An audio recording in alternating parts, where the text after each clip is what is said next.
만약 당신이 억울한 죄로 목이 베일 순간 단 한 사람의 외침으로 칼날이 멈춘다면 어떤 기분이 들겠습니까?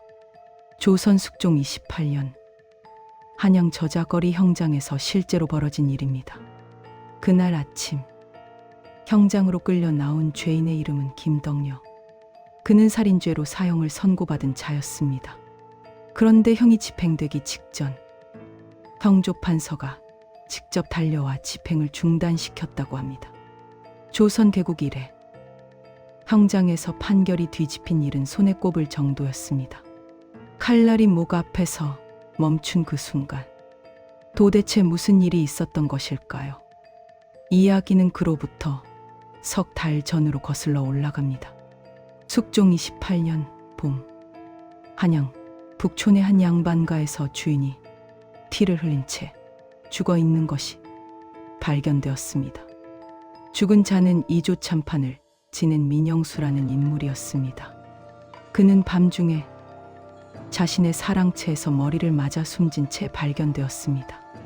첫 발견자는 그의 종 김덕령이었습니다. 김덕령은 그날 아침 주인에게 문안을 드리러 사랑채에 들어갔다가 쓰러져 있는 주인을 발견하고 비명을 질렀다고 합니다. 포도청에서 급히 사람을 보내 현장을 살폈습니다. 민영수의 머리에는 둔기로 맞은 듯한 상처가 있었고 주변에는 피가 낭자했습니다. 그런데 이상한 점이 있었습니다. 사랑채 문은 안에서 잠겨 있었고 창문 역시 모두 닫혀 있었습니다. 외부에서 침입한 흔적은 전혀 없었습니다. 포도청 관리들은 곧 김덕령을 의심하기 시작했습니다. 그가 첫 발견자였고 주인의 방에 자유롭게 드나들 수 있는 유일한 사람이었기 때문입니다. 수사는 이미 한 사람을 향해 달려가고 있었습니다. 김덕령은 결백을 주장했습니다. 자신은 그날 밤 행랑채에서 잠을 잤고 아침에 주인을 깨우러 갔다가 이미 돌아가신 것을 발견했을 뿐이라고 했습니다. 하지만 포도청에서는 그의 말을 믿지 않았습니다. 김덕령의 옷에서 핏자국이 발견되었고 그는 평소 주인에게 매를 자주 맞아 원한이 있었다는 증언도 나왔습니다. 게다가 민영수의 집에서는 귀한 인자 몇 냥이 사라진 것으로 확인되었습니다. 포도청에서는 김덕령이 인자를 훔치려다 들킨 것을 주인이 알아채자 그를 죽이고 은자를 훔쳐 달아나려 했다고 결론 지었습니다. 결론은 빨랐고 김덕령이 뒤집기엔 너무 단단해 보였습니다. 김덕령은 형신을 당하면서도 끝까지 자신의 결백을 주장했습니다. 옷에 묻은 피는 주인을 발견하고 부축하려다 묻은 것이고 은자는 자신이 가져간 것이 아니라고 했습니다. 하지만 증거는 모두 그에게 불리했습니다. 형조에서는 신속하게 재판을 진행했고 석 달 만에 사형을 선고했습니다. 당시 종이 주인을 죽이는 것은 시박 중 하나로 여겨져 반드시 사형에 처해졌습니다. 김덕령의 항변은 받아들여지지 않았습니다. 이대로라면 그는 억울한 채로 죽을 운명이었습니다. 그런데 이 사건을 주목한 사람이 있었습니다. 당시 형조의 낭청으로 일하던 박문수라는 젊은 관리였습니다. 박문수는 사건 기록을 읽으면서 몇 가지 의문점을 발견했습니다. 첫째, 사랑채 문이 안에서 잠겨 있었다면 김덕령은 어떻게 들어갔을까? 둘째, 민영수는 밤중에 죽었는데 왜 아무도 비명이나 소란 소리를 듣지 못했을까? 셋째, 김덕령이 정말 은자를 훔치려 했다면 왜 주인을 죽인 후에도 집을 떠나지 않고 아침까지 그곳에 있었을까?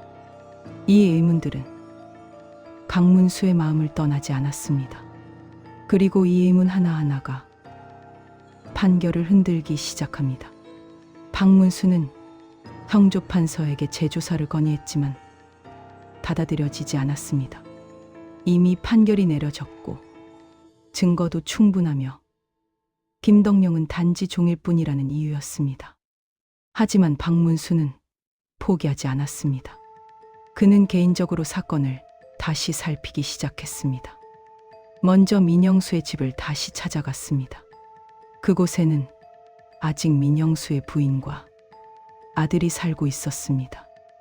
박문수는 그들에게 사건 당일 밤의 일을 자세히 물었습니다. 민영수의 부인은 그날 밤 일찍 잠들었고 아무것도 듣지 못했다고 했습니다. 민영수의 아들 민재홍은 그날 밤 늦게까지 친구들과 술을 마시고 돌아왔다고 했습니다. 박문수는 민재홍에게 더 자세히 물었습니다. 제 돌아왔을 때 몇 시쯤이었는지, 아버지 방에 불은 켜져 있었는지, 이상한 점은 없었는지. 민재홍은 처음에는 기억이 잘 나지 않는다고 했지만 박문수가 계속 물어보자 하나를 떠올렸습니다. 그날 밤 집에 돌아왔을 때 사랑채 쪽에서 희미한 불빛이 보였다고 했습니다. 그 말은 작아 보이지만 치명적인 단서였습니다. 박문수는 그 말에 주목했습니다. 만약 민영수가 밤중에 죽었다면 그때까지 불이 켜져 있었다는 뜻입니다. 그렇다면 민영수는 밤늦게까지 깨어 있었던 것입니다. 무엇을 하고 있었을까요? 박문수는 민영수의 사랑채를 다시 살펴보았습니다. 방 안에는 책들과 문서들이 가지런히 정리되어 있었습니다. 그런데 책상 위에 놓인 먹과 붓이 강문수의 눈에 들어왔습니다. 먹은 아직 마르지 않은 듯 벼루에 남아 있었습니다. 죽기 직전까지 누군가와 무슨 일을 하고 있었던 흔적이었습니다. 박문수는 민영수가 죽기 직전까지 무언가를 쓰고 있었을 것이라고 추측했습니다. 하지만 책상 위에는 아무 문서도 없었습니다. 박문수는 주변을 더 자세히 살폈습니다. 책상 밑, 서랍 안, 책들 사이를 모두 뒤졌습니다. 그러다 책장 뒤편에서 구겨진 종이 한 장을 발견했습니다. 종이를 펴보니 민영수의 필체로 쓰인 글이었습니다. 내용은 명확하지 않았지만 누군가에게 빚을 갚아야 한다는 내용과 함께 재홍이라는 이름이 여러 번 등장했습니다. 아들의 이름이었습니다. 박문수는 이 종이를 들고 다시 민재홍을 찾아갔습니다. 민재홍은 처음에는 아무것도 모른다고 잡아댔지만 박문수가 계속 추궁하자 결국 입을 열었습니다. 민재홍은 도박으로 큰 빚을 졌고 빚쟁이들이 집까지 찾아와 돈을 독촉했다고 했습니다. 민영수는 아들의 빚을 갚아주기 위해 집안의 은자를 모두 내놓으려 했지만 그것으로도 부족했다고 합니다.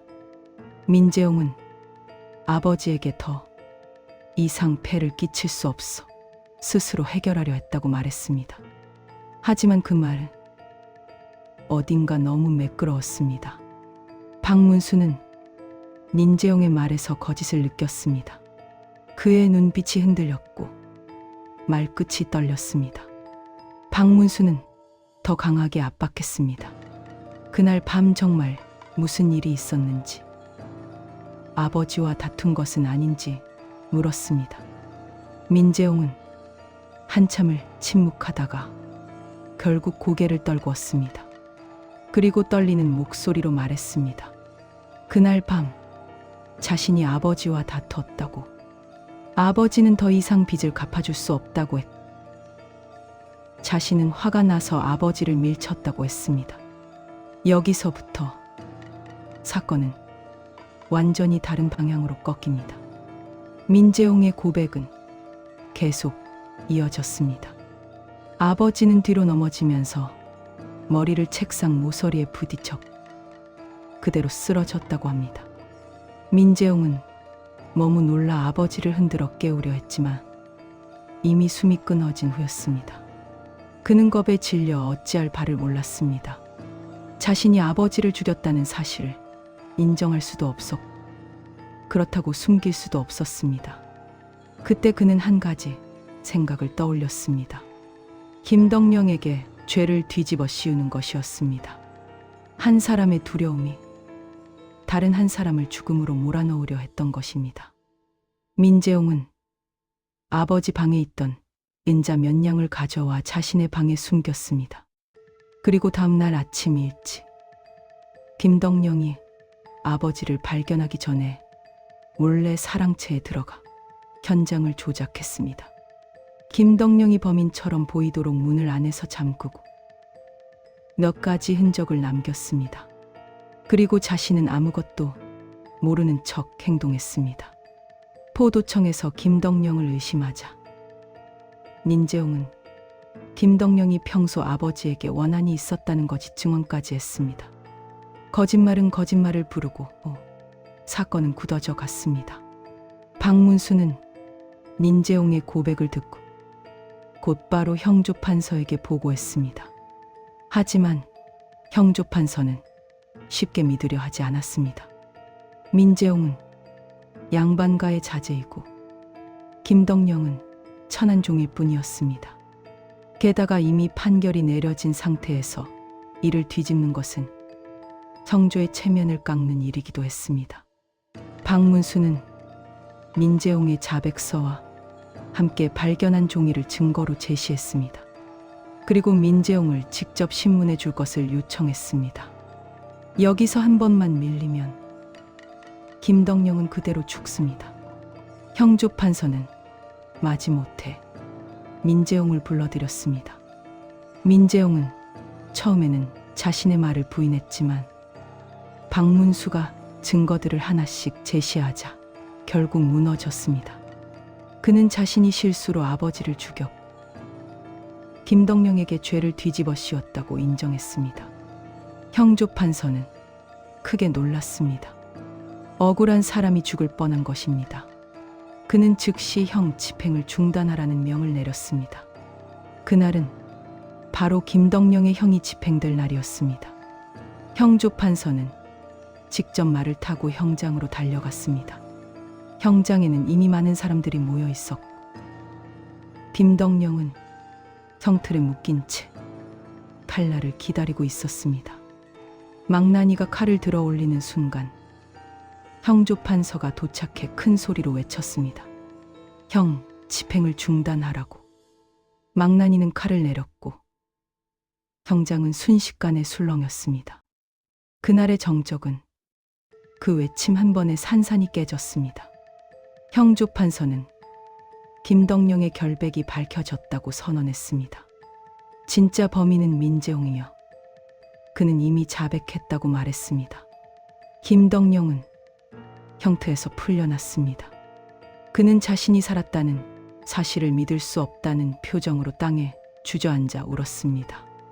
석 달 동안 억울함을 호소했지만 아무도 믿어주지 않았는데 마지막 순간에 진실이 밝혀진 것입니다.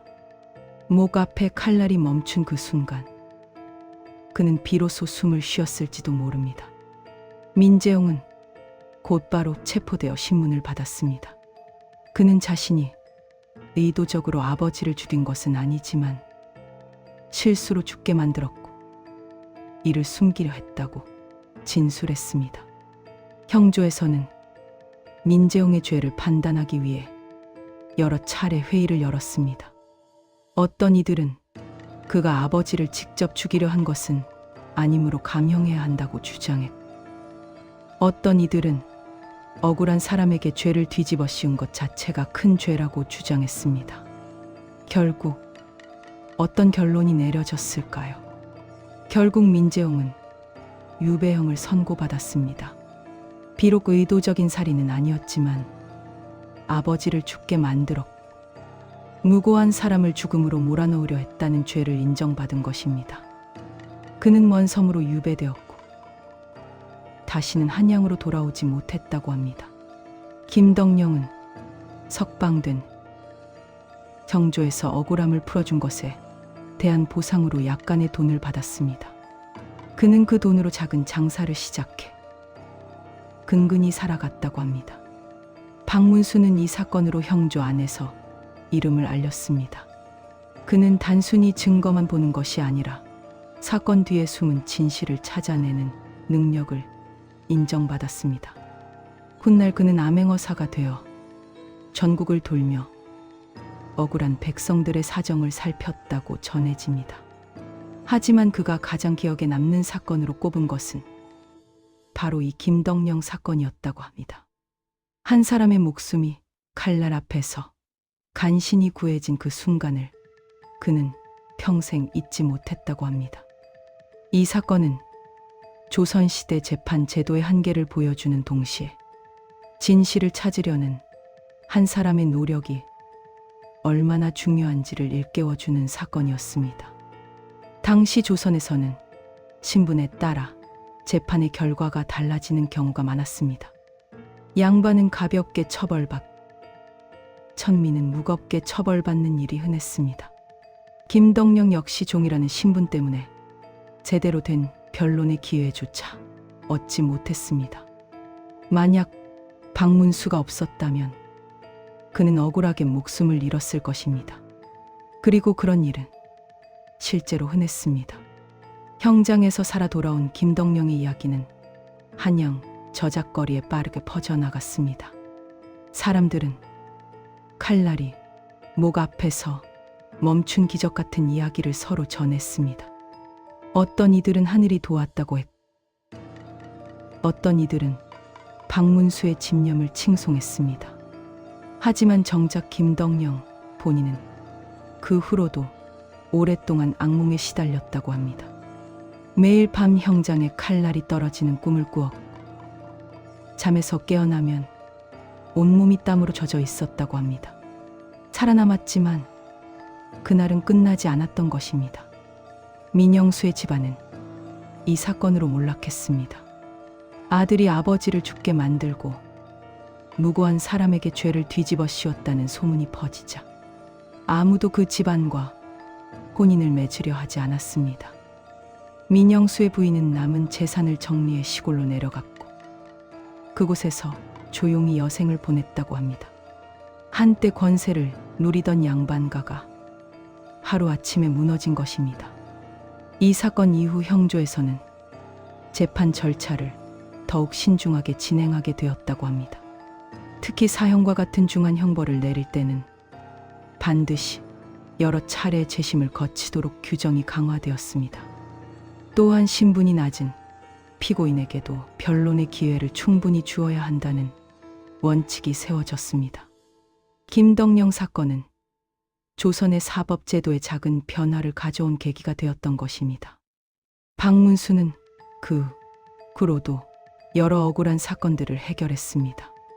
그는 현장을 직접 살피고 작은 단서도 놓치지 않으며 끝까지 진실을 추구하는 자세로 일관했습니다. 그의 명성은 점점 높아져갔고 백성들 사이에서는 그를 살아있는 포청천이라고 부르기도 했습니다. 하지만 박문수 스스로는 김덕령 사건을 떠올릴 때마다 아찔함을 느꼈다고 합니다. 만약 하루만 늦었더라면, 만약 민재홍이 끝까지 입을 열지 않았더라면 억울한 목숨 하나가 사라졌을 것이기 때문입니다. 진실은 가까웠지만 칼날도 가까웠던 날이었습니다.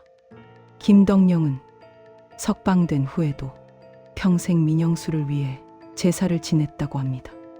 비록 자신에게 죄를 뒤집어 씌우려 한 집안이었지만 민영수 본인은 자신을 나쁘게 대하지 않았다는 이유에서였습니다. 그는 매년 민영수의 기일이 되면 작은 제물을 차려놓고 절을 올렸습니다. 사람들은 그의 마음씨를 기특하게 여겼고 그에게 일거리를 주어 도왔다고 합니다. 세월이 흘러 김덕령이 늙었을 무렵 그는 어린아이들에게 자신의 이야기를 들려주곤 했습니다. 형장에서 칼날이 목 앞에서 멈춘 순간 그때의 두려움과 안도가 그리고 자신을 구해준 박문수에 대한 감사함을 이야기했습니다. 아이들은 그의 이야기를 신기해하며 들었고 어른이 되어서도 그 이야기를 기억했다고 합니다. 그렇게 김덕령의 이야기는 한 세대에서 다음 세대로 전해져 갔습니다. 민재홍은 유배지에서 몇 년을 살다가 병으로 세상을 떠났습니다. 그는 죽기 전 자신의 죄를 뉘우치는 글을 남겼다고 합니다. 자신의 어리석음과 비겁함 때문에 아버지를 잃고 무고한 사람을 죽음으로 몰아넣을 뻔했다는 내용이었습니다. 그 글은 훗날 형조에 전해졌고 고학들의 교훈으로 쓰였다고 합니다. 이 사건은 조선시대 수많은 재판 중에서도 특별히 기억되는 사건이 되었습니다.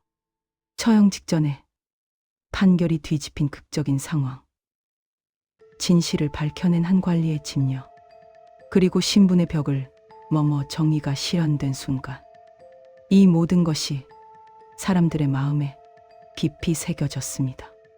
조선시대에는 억울한 죄로 고통받는 이들이 많았지만 이처럼 극적으로 구원받는 경우는 드물었습니다. 형장에서 살아 돌아온 김덕령의 이야기는 희망의 상징이 되었습니다. 아무리 어두운 상황에서도 진실은 언젠가 밝혀진다는 믿음, 끝까지 포기하지 않으면 기적이 일어날 수 있다는 희망을 사람들에게 전해주었습니다.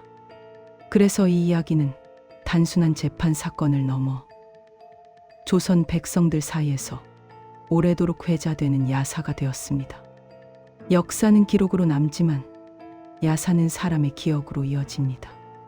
오늘 이야기 역시 그중 하나였습니다. 이 이야기는 훗날 조용히 궁중 안에서 회자되었다고 합니다. 이 이야기가 마음에 드셨다면 좋아요와 구독 부탁드립니다. 다음에도 더 흥미로운 조선의 이야기로 찾아뵙겠습니다.